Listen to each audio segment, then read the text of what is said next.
Now this has to be the smallest and cheapest GPU I have had on the channel. This, my friends, is the GTX 1050 Ti Gaming X from MSI. So the 1050 Ti is an entry level GPU which is purely designed for gamers who are on a tight budget but still want a decent gaming experience. AMD themselves have conquered this market for a long time, and with the 1050 Ti having Nvidia's Pascal GP107 chip and a cost of around £169 UK or $199 US in the US, this may be one of the best budget GPUs you can buy to date. So this 1050 Ti Gaming X features MSI's very efficient Twin Throzer 6 cooler in that red and black gaming theme, which is the same core design as all Gaming X versions of Nvidia's 10 series graphics cards from MSI, which includes like MSI's exclusive Torx 2.0 fans, which I have said before have a steeper curved fan blades which help accelerate the airflow to generate more pressure from the previous version. Also has the red MSI Dragon Claws which only illuminate red, and on the front side of the card it also has the MSI logo, which this time around only lights up white, unlike its bigger brothers the 1080 and 1070 which was RGB.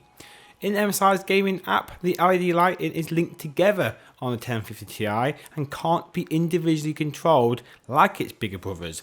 For example, selecting the animation will make both the LEDs do that animation, and the same goes for turning them off. Personally, it would be a lot better if you could actually individually control these, especially with the actual LED lights. The heatsink on the 1050 Ti's Twin Throzer 6 cooler has a single thick 10mm copper heat pipe going from one side to the other, which is in direct contact with the Pascal GP107 core to help distribute the heat around the heatsink for efficient cooling.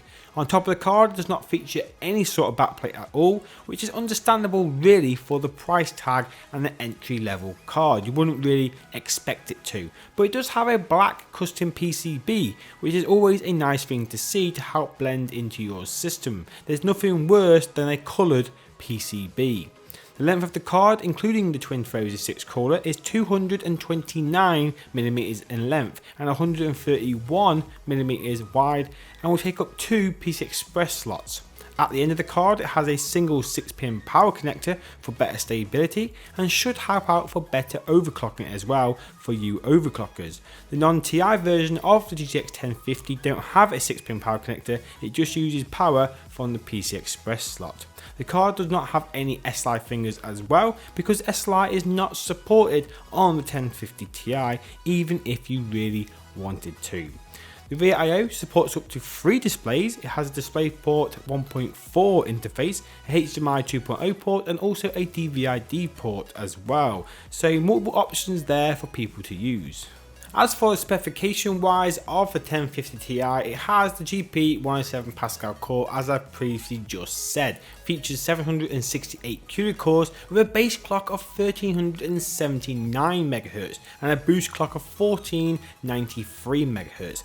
Has 4GB of GDDR5 memory with speeds of 7108 MHz, which I believe are Samsung, and has 128-bit memory bus. Power consumption is only 75 watts with a 300 watt recommended PSU, which is perfect for them small builds. Supports DirectX 12 and OpenGL 4.5. You can use multiple displays with this card and supports Nvidia's G-Sync technology.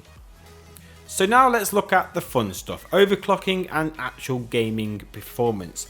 Now I have to say first that I wasn't really sure on what to expect from this little 1050 Ti truthfully, but it's definitely surprised me in many ways. For overclocking, well, see for yourselves. In MSI Afterburner, this 1050 Ti was 100% stable at plus 125% power limit with plus 185 MHz to the core and a crazy plus 900 MHz to the memory, which thanks to GPU boost 3.0 give a clock speed to the core of 1962 MHz and a memory clock of 8808 MHz.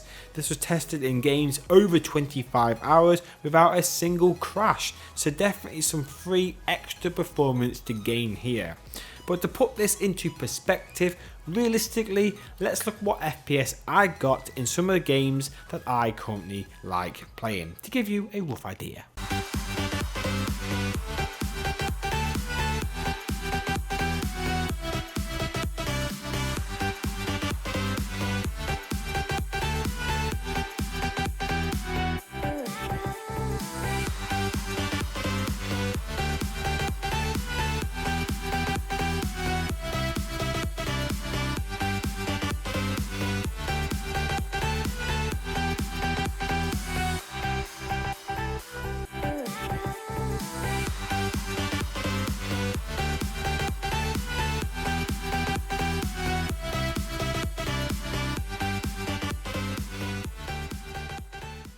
In conclusion, the 1050 Ti Gaming X is, well, a budget graphics card that succeeds at giving the consumer a decent gaming experience for 1080p, which delivers around the 60 FPS mark in most games, and that is really where you do want to be at on the PC. The card is very quiet while gaming. I didn't see it go above 62,000 in any games I played, and for the price tag and performance from it, well, I don't think I can say anything bad about this card. It's simply a little beast. So of course that wraps up the video. Feel free to drop a comment down below if you wish to know anything else. And of course, if you enjoyed this video, then show some support and drop a like down below. It does actually help me out.